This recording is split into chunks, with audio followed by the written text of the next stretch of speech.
आप लोगों ने तमाम आर्टिकल्स में राहुल गांधी जी का न्यूज देखा होगा, ठीक है। इनको देखिए, यहाँ पे देखिए डिस्क्वालीफाइड कर दिया गया है कहाँ से, लोकसभा सीट से। और ये कहाँ से लोकसभा सीट के मेंबर थे, ये केरल के वायनाड से लोकसभा सांसद थे, ठीक है। देखिए यहाँ पे द इकोनॉमिक टाइम्स हो गया, या इंडिया टुडे हो गया, हिंदुस्तान टाइम्स हो गया, एनडीटीवी हो गया, सब ने ये न्यूज़ कवर की है, ठीक है। तो इनको क्यों डिस्क्वालीफाई कर दिया गया, कौन किया, ठीक है, और कौन से एक्ट के तहत किया गया, उस सब पे बात करेंगे। उससे संबंधित मैं एक प्रश्न आपको देता हूँ, उसको देख लीजिए। आइए, ये रहा प्रश्न आपके सामने। प्रश्न है कि जनप्रतिनिधित्व अधिनियम या representation of the people act कब लाया गया, ठीक है। इसका जवाब आपको देना है, क्या ये 1951 में लाया गया, 1952 में, या 1953 में, ठीक है। 51, 52, 53 या 54। तो इसका सही जवाब होगा 1951, ठीक है। इसी एक्ट के तहत उनको डिसक्वालीफाइड किया गया है, ठीक है, उनके पद से। तो आइए हम इस पर चर्चा कर लेते हैं। देखिए ये एक्ट है, इसमें कुछ बातें मैं आपको बता दे रहा हूँ। जनप्रतिनिधि अधिनियम 1951 की धारा 1 और 2 में क्या कहा गया है।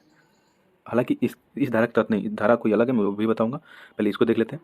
धारा 1 और 2 में ये कहा गया है कि अगर कोई विधायक और सांसद धर्म, भाषा, क्षेत्र या हत्या या दुष्कर्म ऐसे किसी भी संगीन जुर्म में वो पाया जाता है, षड्यंत्रकारी के तौर पे अगर वो शामिल है, ठीक है, तो उसको अपनी संसद और विधानसभा जिस भी सीट से वो मेंबर है उसको छोड़ना पड़ेगा, ठीक है। उसकी सदस्यता रद्द कर दी जाएगी। और ऐसा कौन करता है, जो सदन का जो नेता होता है, सॉरी, सदन का जो स्पीकर होता है, उसको ये पावर दी गई है, ठीक है।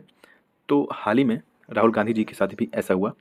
उन्होंने उन्होंने जब साउथ इंडिया में, दक्षिण भारत में जब चुनाव की रैलियां चल रही थी सन 2019 में, तो उन्होंने मोदी कम्युनिटी, यानी कि जो जिसका सरनेम मोदी है, उससे संबंधित कुछ टिप्पणी की थी, बातें कही थी, ठीक है। तो उससे मोदी कम्युनिटी के कुछ लोग क्या बोलते हैं, हर्ट हो गया उनका, उनको उस बात से तकलीफ हुई, तो वो लोग केस कर दिए थे, ठीक है।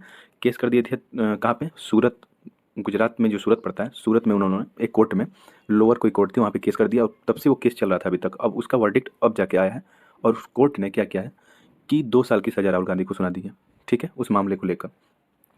तो अब धारा 8 क्या कहती है, जनप्रतिनिधि अधिनियम की धारा 8 है, 8(3) में ये प्रावधान किया गया है कि जो अपराध मैंने ऊपर आपको बताया है, उसके अलावा अगर कोई सांसद या विधायक, उसके अलावा कोई सांसद या विधायक किसी अन्य अपराध में दोषी ठहराया गया और उसको 2 साल की अगर सज़ा हो गई है, जैसे राहुल गांधी को 2 साल की सज़ा उस कोर्ट ने दे दिया, ठीक है, 2 साल की सज़ा हो गई है, तो क्या होगा कि 6 वर्ष तक वो कोई भी चुनाव नहीं लड़ सकता है, ठीक है। साथ ही साथ उसकी सांसद की सदस्यता, और विधायक अगर है तो सदस्यता उसको छोड़नी पड़ेगी, सदस्यता उसकी रद्द हो जाएगी। तो यही राहुल गांधी जी के साथ हुआ है। इसलिए कहा जा रहा है कि राहुल गांधी जी सन 2024 में जो लोकसभा के चुनाव होने वाले हैं उसमें वो पार्टिसिपेट नहीं कर पाएंगे, और साथ ही साथ जो सन 2029 में चुनाव होंगे उसमें भी वो पार्टिसिपेट नहीं कर पाएंगे, क्योंकि 6 वर्ष तक वो चुनाव नहीं लड़ पाएंगे।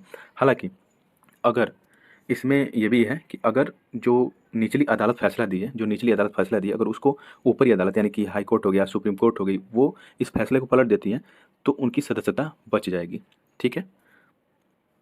हालांकि ये इतना जल्दी होगा नहीं, क्योंकि ये सब में प्रोसेस में काफ़ी लंबा समय लगता है, ठीक है। इसीलिए कहा जा रहा है कि 2024 और 29 का चुनाव राहुल गांधी नहीं लड़ पाएंगे।